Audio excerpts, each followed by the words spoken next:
Tell a friend to tell a friend. She's back. Hello, welcome to my channel. My name is Fiona. As always, I'm so excited to have you here with me. As you can see from the title of this video, we're going to talk about things people don't say about sex in relationships. If you're interested in listening or knowing what people don't say about sex in relationship, please just stay tuned because I'm not wasting 1 minute of your time anymore. The little thing I have to ask from you right now is for you to just tap on the subscribe button and turn on the notification bell beside it, and just do well to just subscribe so that we could be friends and then we could move our relationship to the permanent side, of course. And also, I really appreciate if you can follow me on Instagram, follow me on Twitter, and let's connect on Facebook. Thank you so much. Without much ado, let's move to the video. Sex is one topic people really underrate in relationship, which is not supposed to be so in the actual sense. Sex is just one of those things that even our parents don't even tell us normally about. We just get to discover by ourselves, which is story for another day. But for today, we're going to talk about those things that most of the time we just discover while dating, and we just have to see how we can just cope with it, basically, or just learn during the process. And it's really not easy for a lot of people, especially people dating in their teens and in their early 20s. And some people will come up here and say, oh, Ashawo don't drop quotes.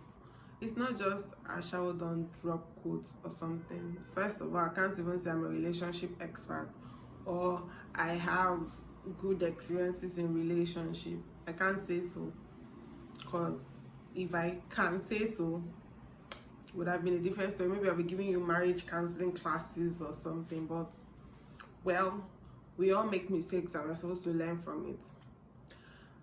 So getting into a relationship in your teen or in your early 20s, or whenever you're getting into these relationships, we don't even get to talk about sex. Everything that is being spoken about at that point is basically, I love you, I feel this, I feel that, I do this, I do that, I can't live without you, I can't breathe without you, which is totally fine, which is totally okay. If you're among those people that haven't had sex yet, I would still encourage you to still watch this video.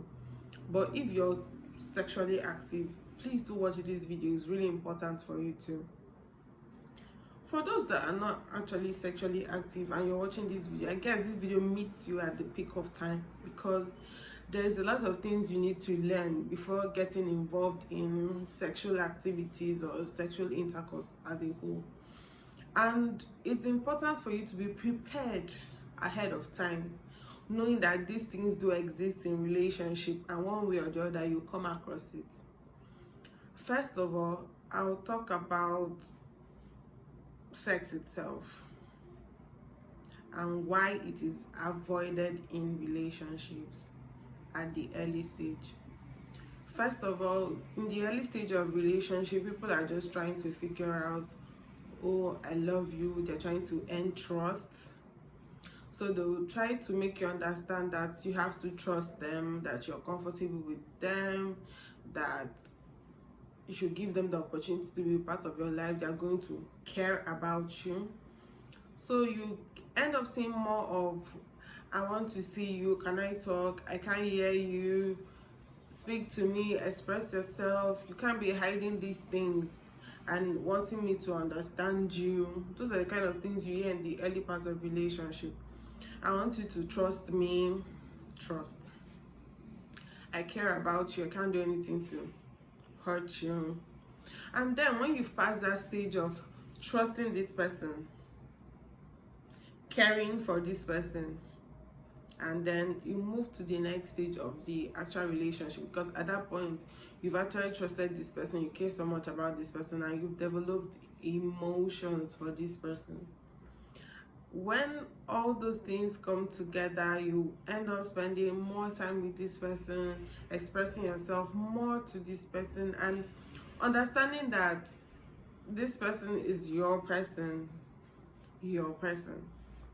So at this point, you're not really thinking about being sexual. You're just investing in your emotions at that point. And it's really good to invest in your emotions, because people intentions will start coming out. They'll start telling you, oh, these are my intentions for you, I actually feel this about you, I want the best for you. And it's really important to put this in practice in most relationships, because at that point people are waiting to see the actions you're going to put in the relationship. Does this person really care about me? The actions will start playing in. You start seeing that, oh, the person checks up on you, the person provides for you, the person actually have your best interest at heart. And at that point you let down your guards, if you even have any. At that point you let down your guards, you focus on knowing this person, what they like, what they entail, the things they pretty much dislike, and you get to connect with them in a personal level, not just in a general level, which is good. In relationships, the quick change between this stage of caring, loving, trusting, to sticking tongues in the mouth and going real sexual is not very far, to be honest with you. Because at the point you get to, your emotions are being set and everything, pretty much is the guy that mostly tells you, oh, I'm already sexually active, I want to get involved in sex. Even if you have different opinion in that, you still have to like, oh, okay, I really like this person, I really need to keep this person, so I'm willing to do this, I'm willing to do that. Most times it's not something you obviously want to do, but you still have to do, because you get, oh, I really care about this person, I really love this person, and I'm willing to try it. Okay, good and fine. You're at that stage now. What are the things you need to know? If you agree to be sexually involved with somebody, I think there are a few steps you should take. Or if you're already there, there's still a way to retrace your step and start afresh. And I'll be giving you these steps right now. First of all, if you know you're in a relationship and you want to be actively involved sexually with that person, the things I would like you to know is that, first, number one, please go for a medical checkup. Both yourself and your partner. Know what is in your blood.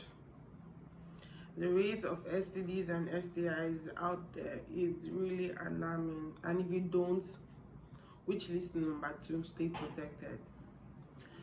The reason why I would advise anyone who is sexually active to get tested and know your status basically before getting a relationship is so that when you're in that relationship and maybe someone is playing a game with you, you can actually trace it to where it's obviously coming from.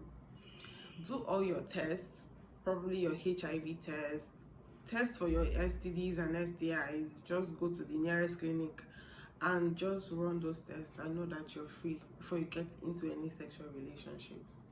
Because most times you feel, oh, there is no penetration, then you are having kissing, you're being touched inappropriately, there is the exchange of fluids, and these are measures and ways in which these things are passed from one person to the other.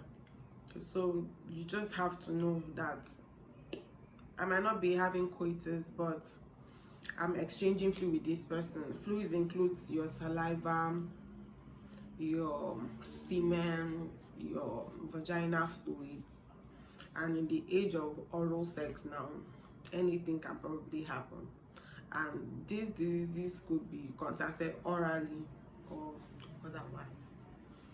Good thing is that they are not airborne but they can be contacted otherwise.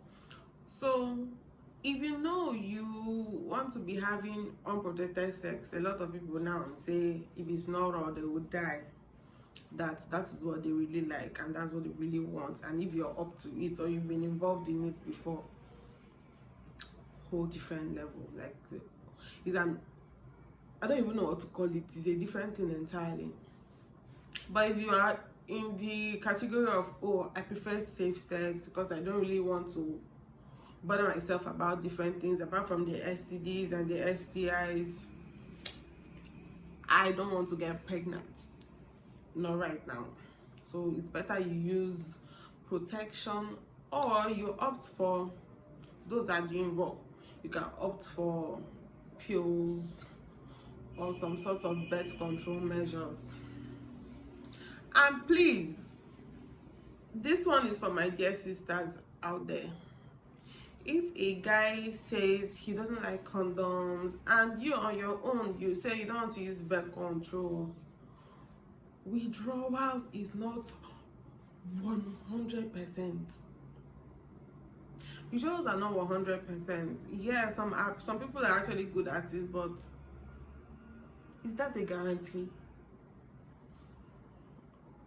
Because at the end of the day, if you get pregnant and you offer an abortion, these are the same men that will give you the go ahead to do it, and they'll still come back to give story time of how, oh, they dated one girl that did abortion for them. Basically, you know, as much as they are not able to handle situation, they still have flipper mouth, if I should say so myself. That's just one aspect. For the guys, some girls want to tie you down. No, I'm not advocating for women alone. Some girls want to tie you down. They were like, "Oh baby, come, don't worry, I'm going to take some pill or something." Really? And they'll come back in 1 month time, I've not seen my period. Like, is that the risk you're willing to take? Yes, relationship entails going out for dates, doing all those lovey-dovey things, traveling on trips. That's what everybody wants for their relationship.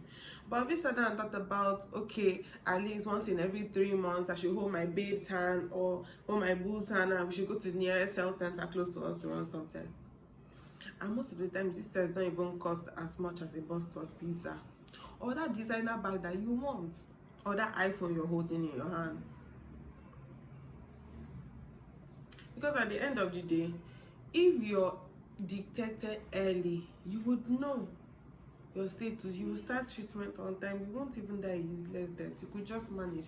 But don't forget that the stigma that comes with it is just something else. It will fuck up with your mental health.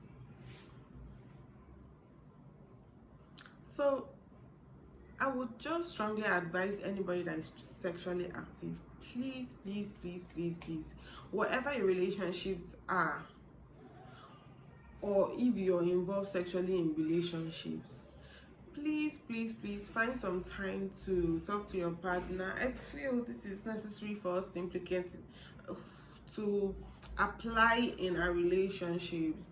Let's go on quarterly medical checkups. It's good. Any wise partner that hasn't thought about that will be like, oh, this person is actually smart.